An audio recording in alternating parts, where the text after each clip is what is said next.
नमस्कार, मैं विनय कुमार गिरी अपने YouTube चैनल निर्मल सी भक्ति में आप सभी का स्वागत करता हूं। मित्रों, इस बार हम लोग चर्चा करेंगे गौतम ऋषि, उनकी पत्नी अहिल्या और त्र्यंबकेश्वर ज्योतिर्लिंग से जुड़ी एक कथा है। इसी कथा के संबंध में तो इस कथा को जानने से पहले जो लोग मेरे चैनल पर नए हैं, चैनल को सब्सक्राइब कर लें और बेल आइकन को प्रेस कर दें। तो आइए वीडियो को शुरू करते हैं। बहुत काल पहले गौतम नाम से विख्यात एक श्रेष्ठ ऋषि रहते थे, जिनकी परम धार्मिक पत्नी का नाम अहिल्या था। दक्षिण दिशा में जो ब्रह्मगिरी है, वहीं उन्होंने 10,000 वर्षों तक तपस्या की थी। एक समय वहां बहुत भीषण सूखा पड़ा, सब लोग महान दुख में पड़ गए। उस समय मुनि, मनुष्य, पशु पक्षी सभी अन्य दिशाओं में चले गए। तब गौतम ऋषि ने तप करके वरुण देवता को प्रसन्न किया। फिर वरुण देव ने कहा, तुम एक गड्ढा तैयार करो, मैं तुम्हें अक्षय रहने वाला जल देता हूं। फिर गौतम ऋषि ने एक हाथ गहरा गड्ढा खोदा और वरुण देव ने उसे दिव्य जल से भर दिया। वह जल कभी खत्म नहीं होने वाला था।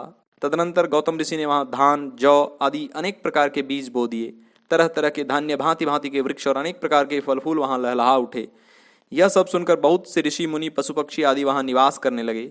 अब वहां कभी सूखा पड़ने पर भी कोई चिंता नहीं थी, क्योंकि अक्षय जल के प्रभाव से सब और आनंद छा गया था।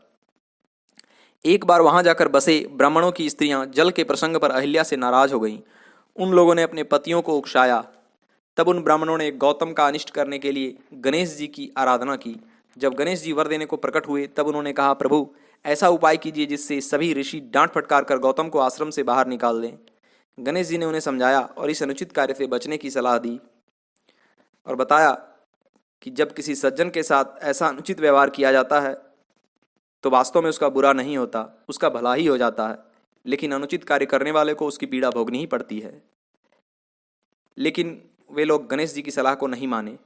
विवश हो गणेश जी एक दुर्बल गाय बनकर गौतम ऋषि के खेत में गए।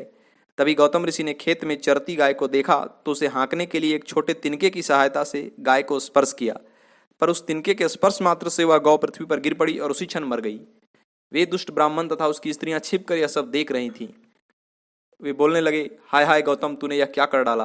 गौतम हक्के बक्के रह गए। उन्होंने अहिल्या को बुलाकर कहा, देवी मुझसे ये क्या हो गया, लगता है ईश्वर हम पर कुपित हो गए हैं।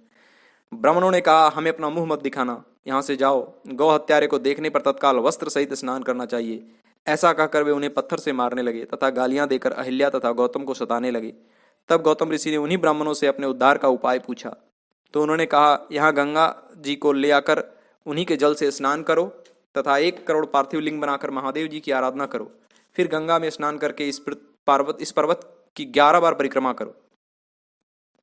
तत्पश्चात 100 घड़ों के जल से पार्थिव शिवलिंग को स्नान कराने पर तुम्हारा उद्धार होगा। गौतम ऋषि ने उनकी बात मानकर वैसा ही करने लगे। अहिल्या ने भी इसमें उनका पूरा साथ दिया।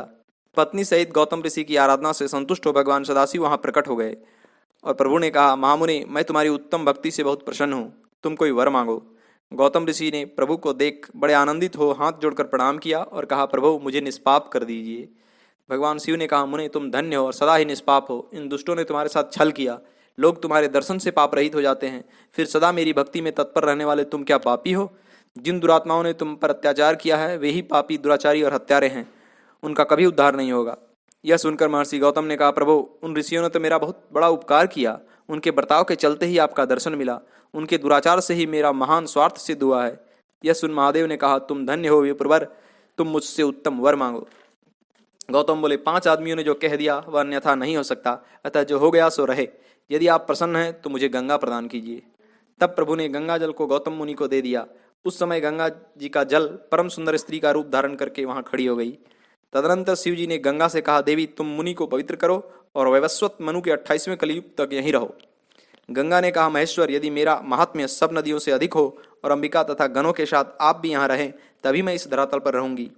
फिर देवताओं तथा महर्षि गौतम की प्रार्थना पर भगवान शंकर और सरिताओं में श्रेष्ठ गंगा दोनों वहां स्थित हो गए। वहां की गंगा गौतमी अथवा गोदावरी नाम से विख्यात हुई और भगवान शिव का ज्योतिर्मय लिंग त्रयंबक कहलाया। यह ज्योतिर्मय लिंग महान पातकों का नाश करने वाला है।